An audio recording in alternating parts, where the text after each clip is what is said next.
Кечки асмандагы биз көргөн жылдыздардын да ченелүү өмүрү бар. Жылдыздар пайда болуп, ааламга жарыгын чачып, акыры барып өмүрүн аяктайт.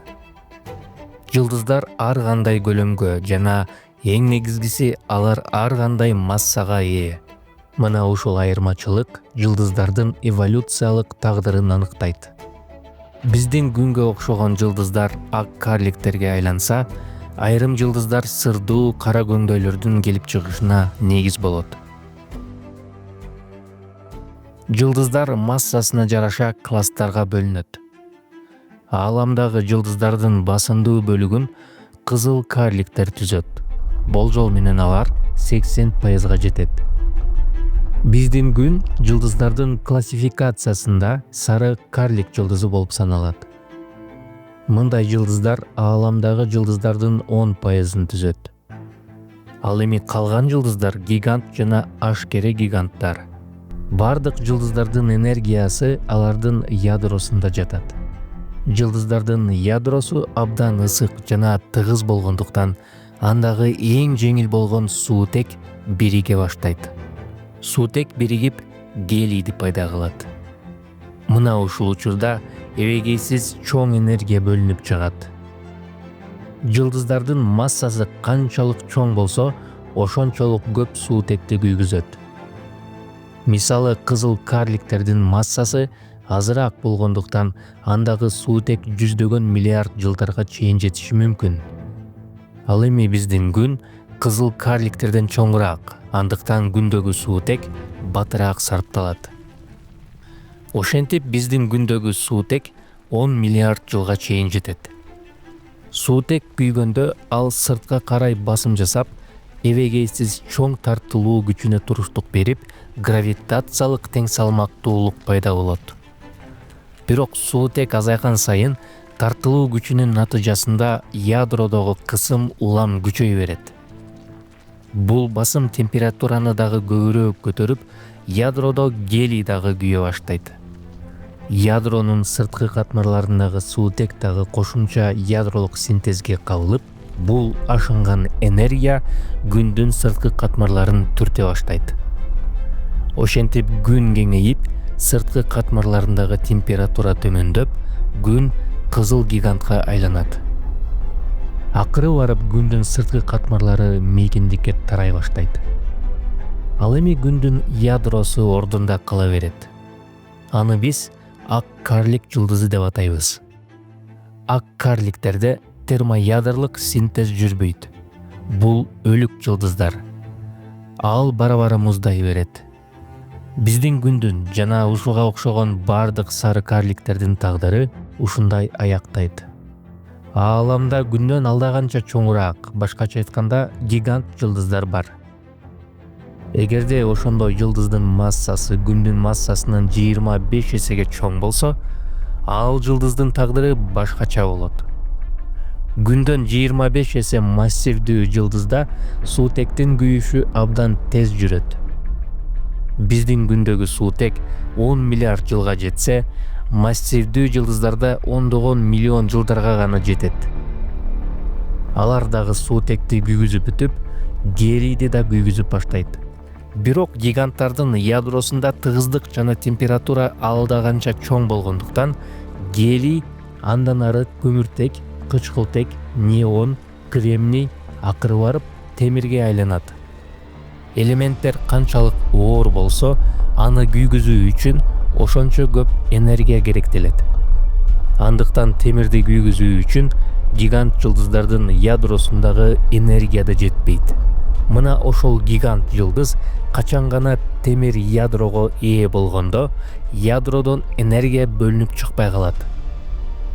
Ошол учурда жылдыздын сырткы катмарлары эч кандай тоскоолсуз ядрого кулай баштайт. Жылдыздын болгон заттары эбегейсиз чоң ылдамдыкта ар тараптан барып ядрого урунганда, жылдыз бүтүндөй галактиканы дүңкүрөтө жарылат. Бул кубулушту супернова жылдызы деп атышат. Ушул кыска учурда темирден кийинки баалуу металлдар, анын ичинде алтын дагы пайда болот.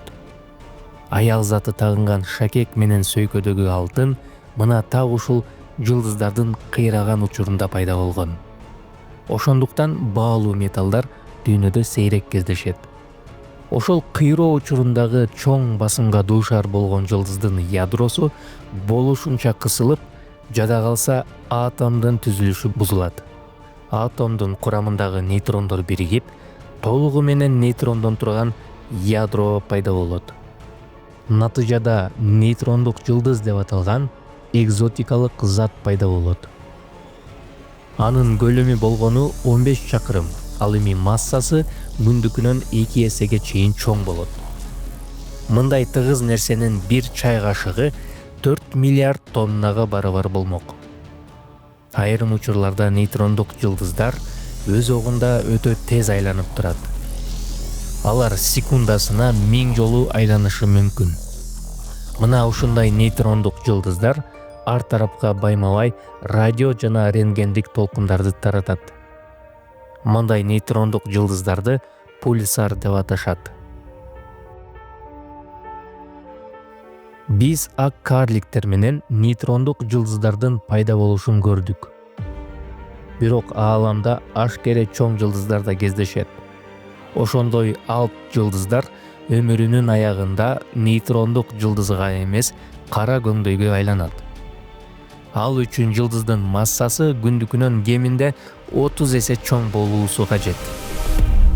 Мына ушундай шартта андай жылдыздын ядросунун массасы күндүкүнөн 3 эсеге чоң болот. Андагы бардык элементтер күйүп, ядро темирге айлана баштаганда тартылуу күчүнүн натыйжасында жылдыз ядросуна урап баштайт. Эбегейсиз чоң масса жылдыздын ядросун болуп көрбөгөндөй кысып, жада калса нейтрондук жылдыз дагы андан ары тыгызданып, натыйжада кара көңдөй пайда болот. Бул процесс бир көз ирмемде 1 секундтан да аз убакытта болуп өтөт. Жылдыздын бардык заттары ядрого урунуп, кайра чачырайт, ал эми кара көңдөй айланасындагы заттарды жутуп баштайт. Бирок мындай кара көңдөйдүн көлөмү болгону 10 чакырым болгондуктан эбегейсиз көп затты бир учурда жута албайт. Кара көңдөйгө сыйбай калган заттар дээрлик жарыктын ылдамдыгы менен эки тарапка күчтүү агым менен чачырайт. Ушунун негизинде жылдыздын жарылуусу укмуштуудай кубат менен коштолот. Мындай жарылууну гипернова деп аташат. Мына ошентип кара көңдөй жаралат.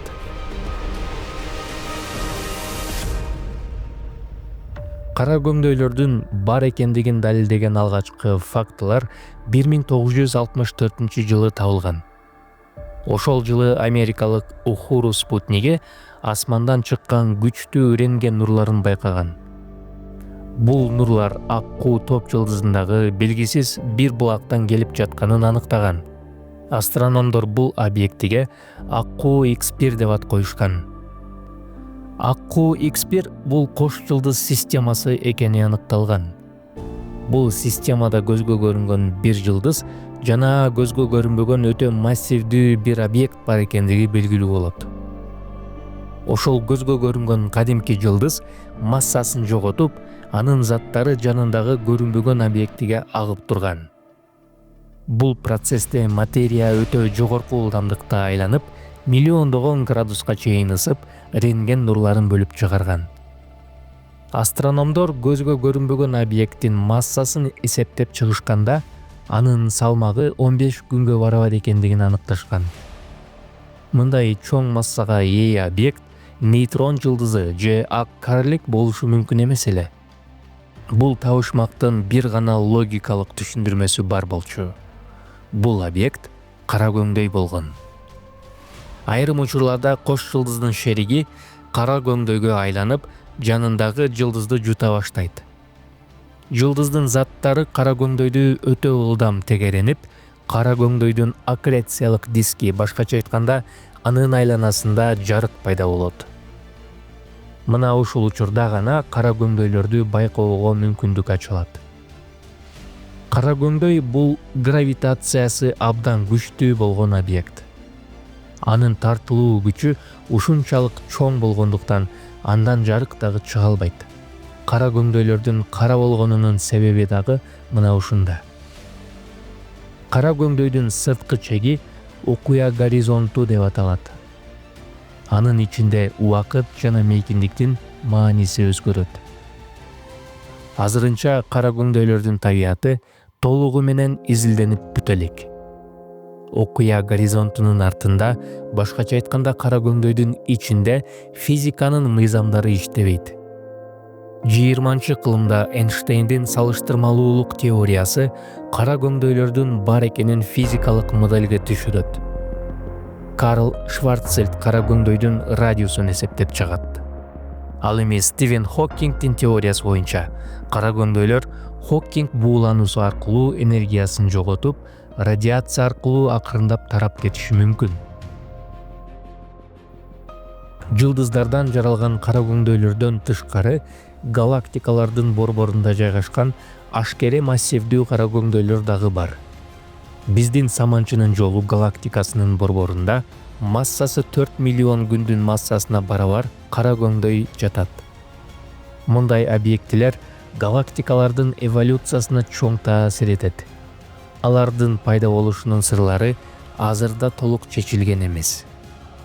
Кара көңдөйлөр космостун тереңдиктерин изилдөөгө шыктандыра берет.